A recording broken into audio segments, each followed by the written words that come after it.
Alright, I'm gonna just start this video off. First of all, y'all like my shirt?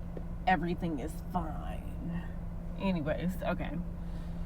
Alright, so the last video I made, I was talking about, the video, I was reacting to a video. It was a woman, it was a wife talking to her husband about the rate of women and children being murdered by their husbands. About the rate of women and children being murdered by their husbands.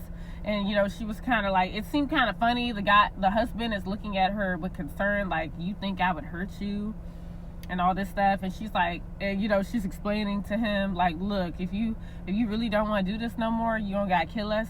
I'll do the divorce, so I'm not gonna fight you on it. Like, and it was kind of like funny banter. Like the father is actually, or the husband / father is concerned about this, because he's like, what the hell? But yes, all jokes aside, unfortunately this is something that does happen. Yes, a man can switch up, or anybody can switch up at any time, and tragedies like this happen a lot more often than you guys think. So in the video also, there was someone in the comments, I got some things misconstrued, but I'm gonna talk about the Watts case, the Watts family case that y'all saw on Netflix. So that case for a second, right? That is a perfect example of something like that lady is scared of. And also there's the Banks case, where that guy killed his own stepson, which that is a form of, it's a bunch of different things I looked up. In the Watts family murder situation, that is what you would call him a family annihilator, or they call it familicide, right? That's what they would call that. That is a husband, he decided, I'm going to kill the whole family.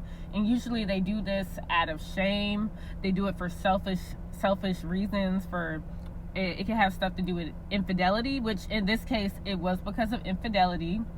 And then there's the shame. Probably he couldn't face the wife, didn't want to tell her, didn't want to break up the family, so he decides, oh, nuclear option, let me just annihilate everyone, and that absolves me of any type of accountability or embarrassment, and I'm gonna start my new life off with the mistress.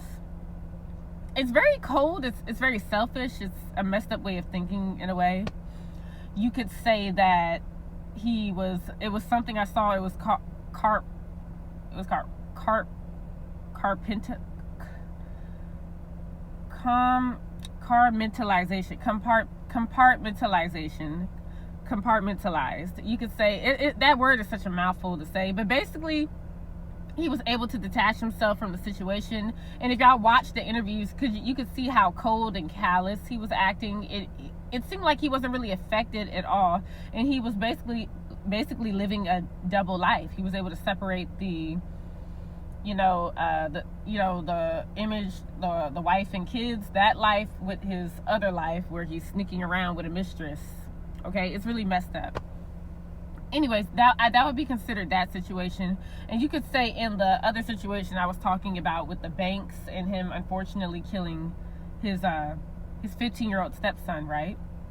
In that situation, that would be called, they call it a familicide.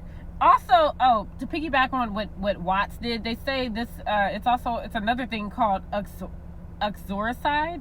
It's called uxoricide. So that's basically a man that just kills the wife or kills his girlfriend, something like that. It's like specifically defining that. Like, it's just a man or a husband, boyfriend, whatever, they decide to kill the woman, or they're targeting the woman or the wife in the family. It's really fucked up. But in this case, this would be considered, since he only killed, I would say, the Banks Jr. case. Since he decided to just kill the son, that would be considered familicide. And that's when a parent, a man, woman, whatever, the adult in the situation decides, oh, I'm going to kill my child out of selfish reasons. It could be like financial constraints. It could be because the kid did not, what else? Maybe the kid didn't did something, might have disappointed them. It could have been something they could have did it to get back at their significant other. Like, I'm gonna kill them to get back at them. It could be something like that. Being overwhelmed, depression, all these things will result in people actually, they will kill their kids. It's really fucked up, but it happens. And they say with men it's more violent. There's usually there's like they're more violent with it. There's like blunt force trauma, suffocation, things like that. I would say with women it's a little more subtle. Like, there have been cases where women have actually tried to drown their kids or successfully drown their kids. I heard of one case where this man told me that I worked with at the post office. He told me that a woman actually, I don't know if it was a man or a woman, but they put their child in a tub of boiling hot water, and then their skin was falling off, and they knew exactly what they were doing, but they were trying to act like they didn't. And I don't even know if the kid lived or not. I didn't want to get into it. He probably is traumatized by that phone call because he was a 911 operator. But yeah, so it's like people do things like this. It's really fucked up. Anyways, the point is, back to the case with the cop, with the black guy, the cop, right? He killed the kid, and I think a part of it was to get back at the like I said in the last video, the mother. It was to get back at the mother, I feel like, or to make her feel a type of way, which is fucked up.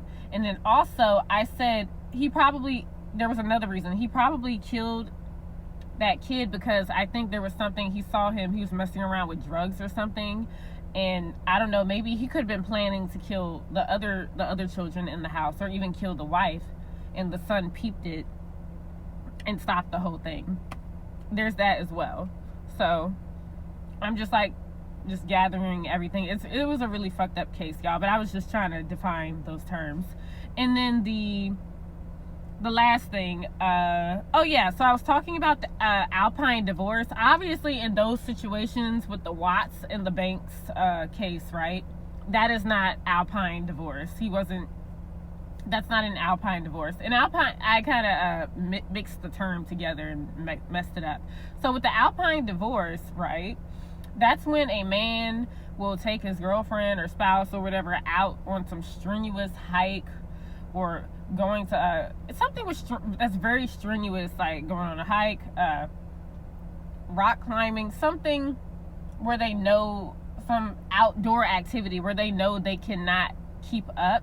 And then they'll actually leave them behind in hopes that, that gets rid of them, or potentially even killing them. It's like they hate them. They're just leaving them behind. That's usually someone they don't like, that individual, don't you think? And they're trying to get rid of them.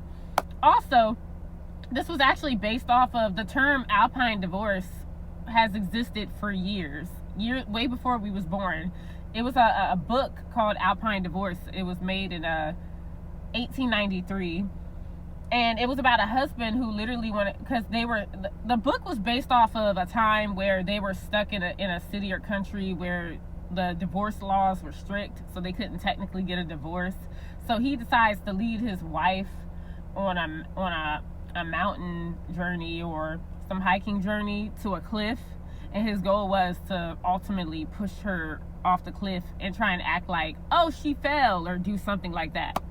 So it was basically he was attempting to delete her, like take her out, but try to make it look like an accident. So that's where the whole Alpine divorce thing comes from. And then that's why a lot of people are coming up with stories now on TikTok saying things like, oh, this could be considered an Alpine divorce, because it seemed like the dude was trying to get rid of you. He did not give a fuck about you. He was like, all right, and then you just die. And I bet the dude probably wouldn't blink an eye. Yeah.